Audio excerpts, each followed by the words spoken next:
Assalamualaikum warahmatullahi wabarakatuh. Balik lagi bareng gua. Nah, di sini kita akan ngebahas lagi tentang sesuatu yang menarik lagi, guys. Nah, gua nemuin video Nenek Suniti itu kembali lagi, guys. Dia itu menantang Ustadz Tasik Ngaji. Wih, sang penghina Islam ini menantang Ustadz Tasik Ngaji, guys.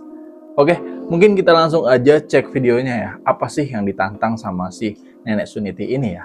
Gue juga belum lihat nih isinya. Gue cuma lihat judulnya aja. Jadi kita sama-sama first time lihatnya ya. Saya tantangin kamu. Saya tantangin kamu, Pak. Assalamualaikum warahmatullahi wabarakatuh. Suniti Waalaikumsalam menantang Tasik warahmatullahi Ngaji. Baik, Asik. kita akan jabani apa tantangannya ya, Pak. Kita akan lihat terlebih dahulu bagaimana isi videonya. Silakan ya, Pak. Anda kan anak pesantren. Saya Anak tantangin pesantren? kamu. Saya Tantangin tantangin kamu, Pak. Apakah Anda sudah melakukan firman Allah melakukan firman Allah di Al-Baqarah 191? Ntar gue bukain. Wih, Al-Baqarah ya. Tapi mau gue tanya nih, saya tantangin Anda, kalau memang Anda ini adalah Islam yang benar, Islam yang benar. Anda teriak begini. Tobrok, lu di tengah pasar ya Pak, lalu bunyinya begini. Bawa tuh, dibawa ransel gitu ya Pak ya. Bahwa Nenek Suniti ini semakin kesini kayak ini ya, kayak apa ya, agak kena ya. Lanjut. ransel, isinya Bawa petasan ransel. yang banyak ya, petasan aja Pak. Ya kalau ngerakit Bawa bom petasan? itu nggak bisa. Oh, nyuruh nantang Ustadz Tasik Ngaji ini untuk melakukan ya bawa tas kayak teroris gitu. Kemudian bram, nyuruh kayak gitu. Nah, ini kan ada yang salah dari pemahamannya Nenek Suniti. Qatiluhum indal masjidil harami hatta yaqatiluhum fihi fa in qataluhum faqtuluhum kadzalika bacanya juga sangat kacau ya, Pak. al-kafirin. Nah, saya tantangin Anda Pak Ustadz.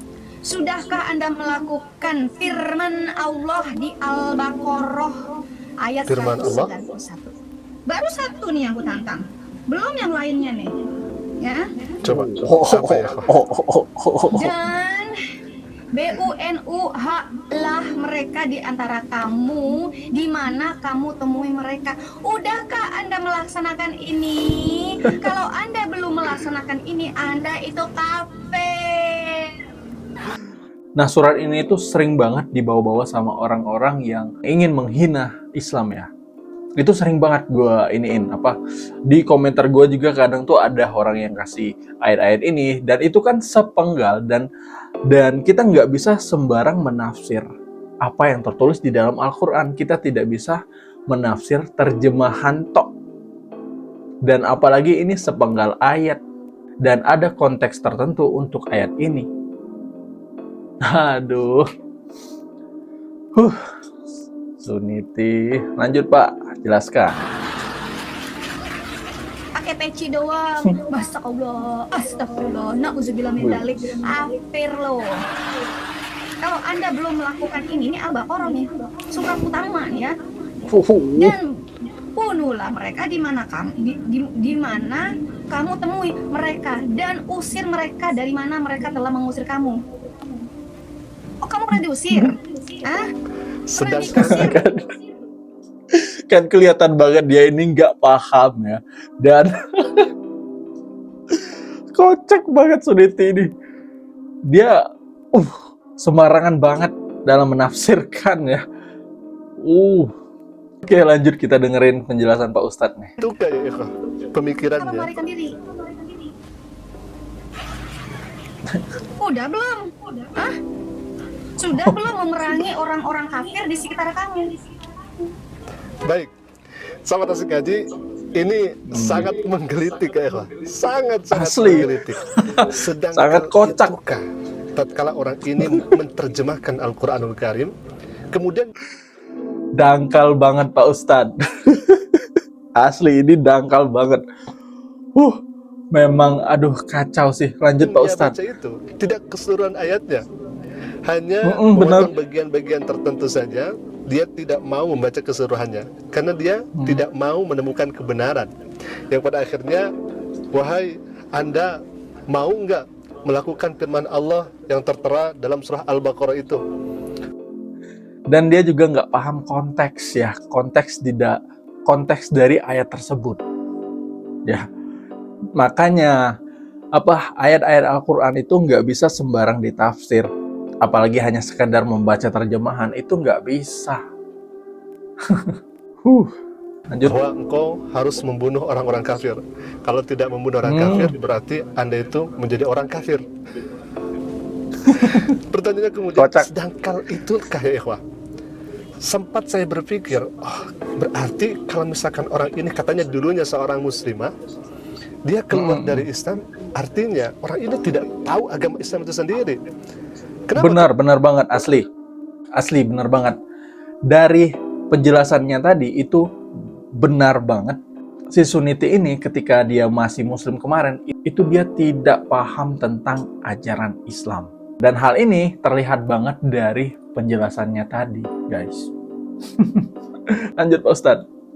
Kami katakan demikian karena jelas ya Pak, apa yang disampaikan oleh orang ini adalah kekeliruan asli dan kenaifan yang begitu sangat nyata. Sudah jelas dalam ayat itu Allah Subhanahu wa taala berfirman, faqala ta'ala, di ayat yang kemudian dia tidak baca itu. Allah berfirman, in qataluukum faqtuluhum. Padahal di ayat itu ya ikhwah, dia tidak membaca itu. Dia tidak mau menerjemahkan ayat itu. Karena disinilah kebenaran yang kemudian orang ini menafikannya. Kalau misalkan kita melihat ini, subhanallah, jelas sekali dalam Al-Quran. Jangankan kita mendengarkan bagaimana tadi bacaannya, kemudian kita mendengarkan bagaimana pembacaan terjemahnya itu yang kemudian hanya sebagian saja. Cara bacanya saja, ini sudah amburadul, sudah sangat keliru luar biasa. Ini cara bacanya. Bagaimana dengan cara menerjemahkannya, apalagi kemudian mentafsirkannya, tambah-tambah amburadul ya Kak. Baik. Asli Bang. Kalau misalkan kita melihat apa yang kemudian tadi orang ini tidak membacakannya atau menafikannya, Allah Subhanahu wa taala berfirman sudah sangat jelas. In qatalukum. In di sini harfus syarti. Ya, jadi harap syarat yang kemudian harus ada jawabannya. In jikalau qatalu dari kata qatala yuqatilu, dan Allah Subhanahu wa taala dalam hal ini memakai fi'il madhi, artinya sudah terjadi. Jadi orang kafir itu betul-betul memerangi kamu. Bahkan qatala di sini berbeda dengan kata qatala, qaf ta lam, tapi qatala bermakna ada mubalaghah, ada musyarakah. Jadi betul-betul mereka membunuh, betul-betul mereka memerangi. In qatalukum, kalaulah mereka qatalukum memerangi kamu, maka bagaimana jawabannya? Begitu sangat indah, luar biasa. Allah Subhanahu wa taala berfirman, in qatalukum faqtuluhum. Maka dalam kalimat ini Allah Subhanahu wa taala memakai kalimat atau kata qatala. Berbeda dengan tadi qatala yuqatilu, tapi dalam kalimat selanjutnya Allah memakai kata qatala. Apa artinya? Bunuhlah. Ketika terjadi peperangan itu, ketika mereka menyerang Islam, bahkan membunuh kaum muslimin, maka faqtulu, serang mereka, bunuh mereka. Kenapa seperti itu? Nah, ikhwatillah, ini begitu sangat hebat, luar biasa. Kalau misalkan orang-orang kafir, orang-orang non-muslim membunuh kaum muslimin, kemudian umat Islam hanya berdiam diri saja begitu, hanya kemudian meratapi nasibnya akan meninggal dunia, tidak ada perlawanan, tidak ada aksi, tidak ada menyerang dan sebagainya, maka hemat kami umat Islam akan habis ya wah. Umat Islam akan tidak ada, umat Islam akan hancur. Tatkala umat Islam diserang kemudian berdiam diri saja seperti ini, lantas kemudian apa yang harus dilakukan oleh kaum muslimin? Ya serang balik. Umat Islam itu begitu sangat damai, umat Islam itu begitu sangat indah, luar biasa. Tatkala non-muslim di sana ingin berlaku damai kepada umat Islam, coba lihat apa yang kemudian dilakukan oleh Nabi Sallallahu Alaihi Wasallam kepada orang-orang kafir yang ingin damai dengan kaum muslimin, yang mereka ingin sekali ada dalam lindungan kaum muslimin. Apa yang dilakukan oleh Nabi Sallallahu Alaihi Wasallam? Nabi SAW dengan para sahabat yang lainnya memberikan jaminan keamanan bagi kaum musyrikin, bagi kaum kafirin yang tidak mengganggu kaum muslimin. Itu adalah akhlak yang begitu sangat hebat, luar biasa. Umat Islam itu damai, umat Islam itu sangat luar biasa toleransinya, bahkan penjagaannya. Bahkan Nabi SAW pernah berkata, kalau misalkan ada orang Islam yang mengganggu kafir yang non-harb, artinya yang tidak berperang dengan kaum muslimin, yang berbuat baik begitu dengan kaum muslimin, yang ada dalam kedamaian dengan kaum muslimin, maka kata Nabi, mereka itu sudah menggangguku. Bayangkan, non-muslim yang hidup dalam lingkungan kaum muslimin, yang berbuat baik begitu dengan kaum muslimin, pun juga kaum muslimin berbuat baik dengan mereka. Kata Nabi SAW, ketika umat Islam ini mengganggu kafir yang semacam ini, maka mereka telah menggangguku. Kalau misalkan mereka menggangguku, kata Nabi, mereka juga sedang mengganggu Allah Subhanahu wa taala. Artinya apa di sini, ya ikhwah? Nabi SAW secara jelas, tegas, orang kafir yang baik, orang kafir yang tidak memusuhi Islam, orang kafir yang tidak memerangi Islam, mereka juga diperlakukan baik, begitu sangat hebat, luar biasa. Nah, ikhwafillah, Sunniti ini menantang kepada tasik ngaji agar melakukan sesuai dengan Al-Quran, katanya. Padahal orang ini tidak membaca ayat selanjutnya, orang ini tidak membaca ayat keseluruhannya, padahal kebenarannya itu sudah nampak jelas. Tetapi orang ini menafikan kebenaran itu sendiri. Orang ini tidak mau menampilkan kebenaran itu sendiri. Hanya datang dari nafsunya, hanya datang dari pikiran yang dangkalnya itu. Kemudian dangkal banget, agar tasik ngaji melakukan bukan menurut Al-Quran, ya ikhwah, tetapi melakukan hal-hal yang kemudian naif, yang tentunya datang dari pikiran buruk Sunniti itu sendiri. Alhamdulillah, itulah bantahan kami kepada Sunniti, sang penghujat Islam. Jadi kalau misalkan Anda ingin belajar Al-Quran, jangan sepotong-sepotong. Bener. Baca keseluruhannya. Bahkan kalau perlu baca asbabun nuzulnya.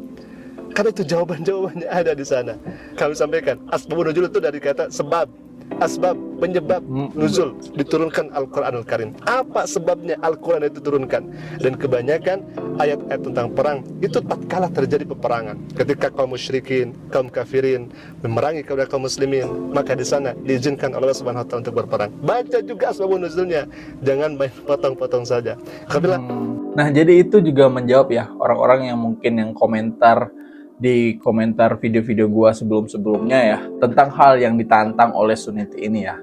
Mereka dalam misi untuk menghina Islamnya itu sering banget membawa ayat itu, dan padahal mereka tuh nggak paham sama sekali tentang ayat tersebut. Dan apalagi yang murtad yang punya misi untuk memurtadkan massal ya, nah itu sering banget tuh menggal-menggal ayat, kemudian diartikan oleh mereka dengan cara yang salah, dan mereka juga nggak paham konteksnya seperti apa, dan mereka hanya mengambil potongan-potongan ayat, dan itu kan hasilnya jadi fitnah ya.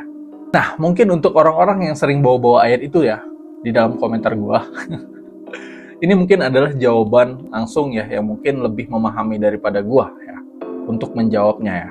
Dan untuk nenek Sunniti gue saranin ya, move on lah ya dengan agama Islam.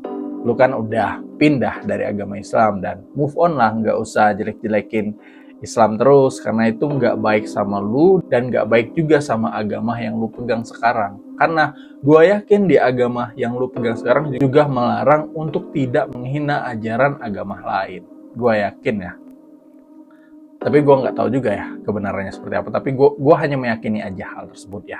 Dan dengan lu melakukan penghinaan terhadap ajaran Islam, lu itu secara tidak langsung menjadi musuh dalam selimut dari agama yang lu peluk sekarang. Kenapa bisa gitu? Karena dengan lu menghina ajaran agama lain, nah orang-orang dari agama lain itu juga akan menghina balik seperti yang lu lakukan nantinya. Dan itu kan merugikan agama yang lu peluk sekarang. Ibaratnya tuh, lu kan pendatang di agama itu, nggak usah bikin rusuh lah. Dan seperti yang dikatakan sama yang orang Aceh kemarin ya, video yang kemarin yang mengikuti jejak nenek Sunniti ya, bahwasanya kalau kita itu masih mengungkit agama masa lalu, artinya kita itu tidak percaya juga dengan agama yang kita peluk sekarang. Nah, itu kata temanmu sendiri ya, si murtad cowok yang meniru jejakmu, yang nama akunnya itu Tersadarkan, yang punya misi untuk memurtadkan massal. Dia mengatakan kalau kita itu masih menghina, menghujat, dan menfitnah agama kita sebelumnya, itu artinya kita itu belum move on. Kita juga tidak percaya dengan agama yang kita peluk sekarang. Nah, itu kata si murtad yang cowok itu ya, yang nama akunnya Tersadarkan. Ya, gue saranin move on lah ya. Kalau misalnya lu itu memang nggak percaya sama Islam, ya sudah. Lu fokusin aja belajar agama yang lu peluk sekarang. Nggak usah menghina ajaran agama lu sebelumnya. Dengan lu menghina agama lain, itu sama halnya lu menghina agama lu sendiri. Aduh, nenek Sunniti. Oke guys, gimana menurut kalian guys? Komentar ya. Demikian, wassalamualaikum warahmatullahi wabarakatuh.